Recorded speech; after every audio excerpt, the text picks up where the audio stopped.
नमस्कार दोस्तों, स्वागत है आपका Ramanuj maths classes online channel पर। उम्मीद है कि आप सब अच्छे होंगे और तैयारी भी आपने शुरू कर दी होगी। देखिए, सबसे पहले तो एक मैसेज मैं आपको दे दूं कि कल संस्कृत शिक्षा विभाग सेकेंड ग्रेड भर्ती के लिए कल अंतिम दिवस है, यानी कि 6 मार्च। तो सभी अभ्यर्थी उसके लिए फॉर्म भर दें अगर किसी का फॉर्म भरना अभी पेंडिंग है तो। एक बात मैं और क्लियर कर दूं, अभी भी कुछ स्टूडेंट जो बिगिनर हैं या फ्रेशर हैं उनको नहीं पता है कि मैं आपको बता दूं स्टूडेंट कि संस्कृत शिक्षा विभाग के लिए कोई भी स्टूडेंट फॉर्म अप्लाई कर सकता है। इसके लिए आपको कोई अलग से योग्यता की आवश्यकता नहीं है, ये आप ध्यान रखिए। इसके लिए आपको कोई संस्कृत शिक्षा की आवश्यकता नहीं है। आपने जो सामान्य बीएड किया है, जो सामान्य इंटीग्रेटेड बीएससी बीएड किया है, वो सभी इसके लिए अप्लाई कर सकते हैं। तो आप ये मान के चलिए कि आप भी इसके लिए योग्यताधारी हैं। अभी कुछ स्टूडेंट जिनको की जानकारी का अभाव है, उन्होंने फॉर्म अप्लाई नहीं किया है, तो स्टूडेंट देखिए आज और कल अंतिम दिन है, उसके बाद फिर आपको पछताना नहीं पड़े। तो आप इस डेट को याद रखिए, डेट आगे नहीं बढ़ने वाली है, तो आप अपना समय व्यर्थ न गवाते हुए इसकी तैयारी में लग जाएं। ठीक है, अब देखिए स्टूडेंट, फॉर्म भर दें आप। अब देखिए स्टूडेंट, नंबर 2 जो एक और सूचना जो कि मुझे आपको देनी थी, एक बहुत ही इंपॉर्टेंट सूचना है जो इम्पॉर्टेंट है ना।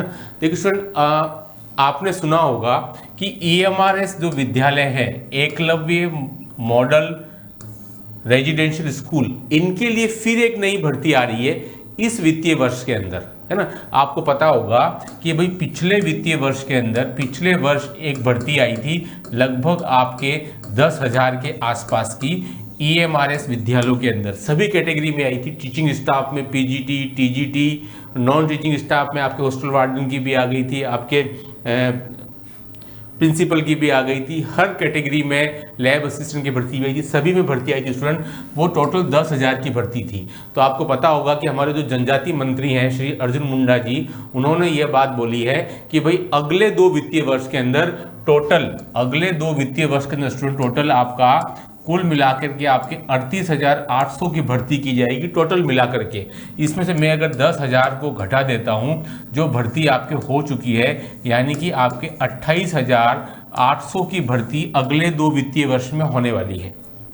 समझ रहे हैं बात को कि अगले 2 वित्तीय वर्ष में आपके 28,800 पर आपके बोथ यानी कि teaching and non teaching staff दोनों की ही भर्ती होने वाली है आपके नेक्स्ट 2 वित्तीय वर्ष के अंदर। तो एक वित्तीय वर्ष आपका लगभग खत्म होने वाला है, जो कि आपके 1 अप्रैल से नया शुरू हो जाएगा स्टूडेंट। तो उसमें और उसके अगले वाले में यानी कि 24 और 25 दोनों मिलाकर के आपके 28,800 की भर्ती होगी ईएमआरएस विद्यालय में। स्टूडेंट, आपको पता है कि ये सरकार की एनवीएस और केवीएस की तरह ये भी सरकार की ईएमआरएस करके एक नई योजना है ना, जिसमें कि जो भी नई है बिल्कुल, जिसमें कि एक भर्ती पिछले टाइम हो चुकी है टीजीटी पीजीटी दोनों में ही, और एक भर्ती जो है अब आएगी और फिर एक लगातार उसके नेक्स्ट ईयर में आएगी। यानी कि 3 लगातार वर्षों में 23, 24 और 25 3 कंसेक्यूटिव ईयर में आपकी 3 भर्तियां होने वाली। 23 की भर्ती हो चुकी है 10,000 की। टोटल आपके 28,800 पदों पर सभी तरीके teaching and non teaching staff में स्टूडेंट इसमें भर्ती होने वाली है। ठीक है, तो इसमें आपके मान के चलिए कि बहुत ही अच्छा चांस है आपके पास में इस भर्ती को लेने के लिए। क्या चाहिए स्टूडेंट, मैं आपको बता देता हूँ। टीजीटी के लिए आपके पास में जो आपका सीटेट होता है ना, सीटेट प्लस आपका बीएड होना चाहिए, है ना। सीटेट प्लस बीएड, वो सीटेट मांगता है आपके टीजीटी यानी कि सेकेंड ग्रेड की भर्ती के लिए। ठीक है, तो ये बहुत इंपॉर्टेंट है स्टूडेंट, आपको सीटेट क्लियर कर लेना है। ठीक है, ताकि आप सीटेट क्लियर करने से आप टीजीटी यानी कि सेकेंड ग्रेड की भर्ती के लिए आप एलिजिबल हो जाओगे। फर्स्ट ग्रेड यानी कि पीजीटी के लिए वो आपको सीटेट नहीं मांगता, वो आपको केवल पीजी मांगता है, और आपको संबंधित सब्जेक्ट के अंदर पीजीटी यानी कि फर्स्ट ग्रेड के लिए स्टूडेंट वो आपको केवल क्या मांगता है, फर्स्ट ग्रेड के लिए वो आपको केवल बीएड मांगता है और पीजी मांगता है। लेकिन टीजीटी के लिए यानी कि सेकंड ग्रेड के लिए ट्रेंड ग्रेजुएट टीचर यानी कि टीजीटी के लिए स्टूडेंट आपको वो क्या मांगता है, सीटेट और बीएड। सीटेट जो साल में 2 बार कंडक्ट होता है स्टूडेंट, तो आप इसको थोड़ा सा गंभीरता से लें आप सीटेट को। क्योंकि बहुत ही अच्छी भर्ती है।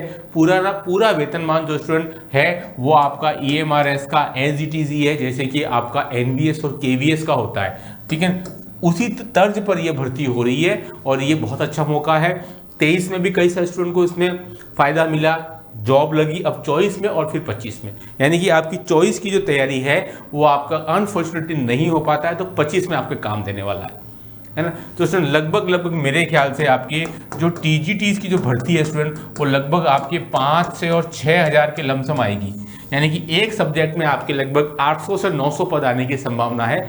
1000 के आसपास भी आ सकते हैं मैथमेटिक्स के अंदर। तो बहुत ही अच्छी योजना है, और स्पेशली आपके राजस्थान के अंदर, और स्पेशली जो आपके जो बैकवर्ड एरिया है, यानी कि जो भी आपके उदयपुर जोन, उदयपुर, बांसवाड़ा, डूंगरपुर, सिरोही, चित्तौड़गढ़, प्रतापगढ़, इस एरिया के स्टूडेंट के लिए बहुत ही शानदार योजना है।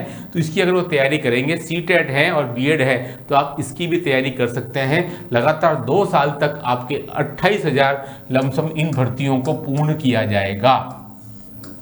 तो एक अच्छा मौका है, एक अच्छी पॉजिटिव सोच के साथ अगर आप तैयारी अपनी शुरू करेंगे स्टूडेंट, तो आपको सफलता जरूर मिलेगी, है ना। कुल मिलाकर के आपको शिक्षा विभाग के अंदर जो TGT और PGT दोनों ही एग्जाम्स की भर्तियां अच्छे खासे मौके पर आ रही हैं, और इसलिए आपको अपना समय व्यर्थ नहीं गंवाना है और तैयारी में लगातार लग जाना है, ठीक है स्टूडेंट। तो NVS और KVS का भी आपके पास ऑप्शन है, क्योंकि सेम सिलेबस आया है। इस बार जो EMR का जो सिलेबस था स्टूडेंट, वो आपके बिल्कुल KVS वाला ही सिलेबस था।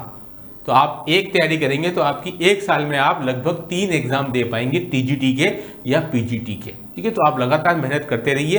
फिर RPSC तो आपके सामने है ही, ठीक है, जिसमें संस्कृत शिक्षा विभाग के लिए आप कल तक फॉर्म डाल पाएंगे, तो इस मौके को आप हाथ से नहीं जाने दें। और जो स्टूडेंट संस्कृत शिक्षा विभाग की तैयारी कर रहे हैं या RPSC सेकंड ग्रेड की तैयारी कर रहे हैं, वो हमारे द्वारा तैयार किए गए 1500 क्वेश्चन सॉल्यूशन के साथ, टेस्ट सीरीज के 600 question, BSc part plus 11 plus 8 book PDF, जो मेरे हिसाब से बहुत जरूरी है आपके पास में होनी, वो सब आपको मात्र और केवल मात्र 140 रुपीज़ में आपको कंप्लीट PDF मिल जाएगी, जो कि मेरे ख्याल से आपके लिए बहुत ज़्यादा यूजफुल साबित होगी। तो स्टूडेंट, इस वीडियो को बताने का उद्देश्य था कि आपको 2 जानकारी देना कि संस्कृत शिक्षा विभाग वाली भर्ती में फॉर्म नहीं डाला है तो वो आप डाल दीजिए, आप उसके लिए पूरे एलिजिबल हो। नंबर 2, EMRS में एकलव्य मॉडल रेजिडेंशियल स्कूल में भर्ती आने वाली है। मुझे लगता है कि शायद चुनाव के बाद में, अभी आचार संहिता लग जाएगी मार्च में, शायद 15 के आसपास, और जो खत्म होगी तो जून में ये विज्ञप्ति आ सकती है, और विद इन 3 to 4 मंथ में बहुत तेजी के साथ स्टूडेंट ये भर्ती पूरी होती है। 1 साल में तो एग्जाम करवा करके और पोस्टिंग दे दी जाती है, जैसे अभी पोस्टिंग दे दी गई, ठीक है। तो 3 to 4 मंथ, अगर जून में विज्ञप्ति आती है स्टूडेंट, तो आप मान के चलिए अक्टूबर तक इसका एग्जाम कंडक्ट हो जाएगा, है ना। तो बहुत ही शानदार है, इसके लिए आप तैयारी कीजिए, क्योंकि इसके साथ KVS, NVS तीनों का एक जैसा सिलेबस है, तीनों की तैयारी आपकी हो जाएगी, और यही तैयारी आपकी फिर सेकंड ग्रेड में भी काम आएगी, जो आपकी भर्ती पेंडिंग है सामान्य शिक्षा विभाग की। अगर आचार संहिता से पहले नहीं आई तो फिर वो आपके जून माह में या जुलाई माह में आ सकती है। तो इस वीडियो में इतना ही। Do like share subscribe channel. Okay, thanks, बहुत बहुत धन्यवाद।